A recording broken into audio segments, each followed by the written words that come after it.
In this section, I would like to explain you about adjusting entries by Muhammad Raihan.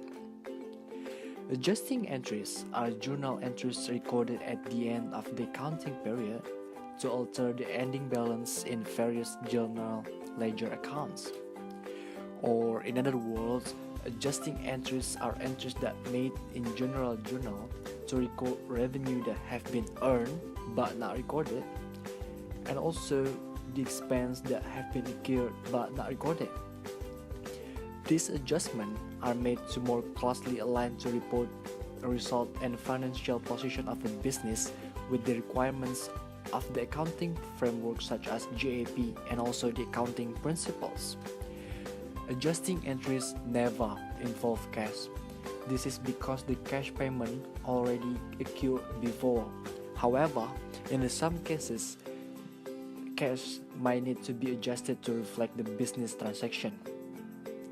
The process of recording and posting adjusting entries is the fourth step in the accounting cycle, and it's occurred at the end of each period after the trial balance is prepared. Once the adjusting entries are generalized and posted to the T account, then an adjusted trial balance is prepared. There are four scenarios of adjusting entries, and they are deferred revenue, accrued revenue, deferred expense, and also accrued expense. We will go through it one by one.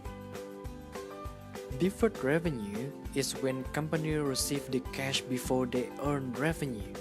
So you already get the money while actually you haven't done the service. Therefore, you cannot record it as revenue, but instead, you have to record it as liability until the service is provided. The best example of deferred revenue would be unearned revenue. For example, assume that on the 1st June, John has already performed photography service that the payment was received in April for $800. Prepare adjusting journal entries for the ending of the 30th June. On the April General Journal, we record this transaction as liabilities because we haven't performed any service yet. So we debit the cash for the $800 and we credit unearned revenue for $800. After John performed the service on June, now we can record this transaction as revenue by debiting the unearned revenue and crediting the service revenue for $800. Second is accrued revenue. Accrued revenue is when the company earns revenue before it receives cash.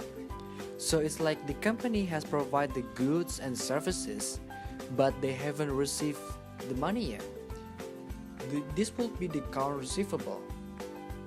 To illustrate, suppose that John agrees to provide a service to record a wedding for $350. John completes his work on 21st November. He bills his client on 2nd December, and he received the payment on the 23rd December. Prepare the adjusting entries at the end of each month. On the November, the journal entries will be like this. We debit the account receivable because we haven't received the money yet. Then we credit the service revenue is because we already done the service. So we can admit it as our revenue. However, after we receive the money from the client on December, we have to decrease the account receivable by crediting for $350 and debit the cash since we already received the money. The adjusting entries will be like this. Third is deferred expense. Deferred expense is when the company pay cash before they incur expense. So it's like when you pay something in advance before the due date. Prepaid insurance will be the best example for this scenario. To illustrate, suppose that on the 1st March, John purchased a 12-month insurance policy for 24,000. Suppose further that the company prepares the financial statement at the end of the March.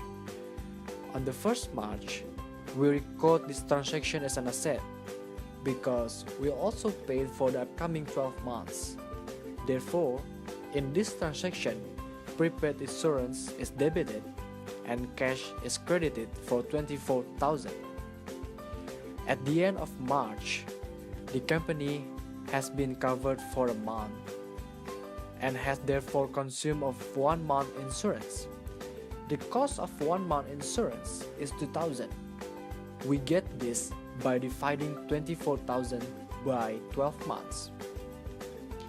The adjusting entries for this transaction will be as follows. We debit the insurance expense and we credit the prepaid insurance for 2,000 since we already used the insurance for a month. Incurred expense is when the company paid the expense after it's incurred. So it's like you pay something after they provide the service for you. To illustrate, assume that the company incurs 800 of water expense for the month of April, but does not pay the bill until May. And the adjusting entries for this transaction will be as follows.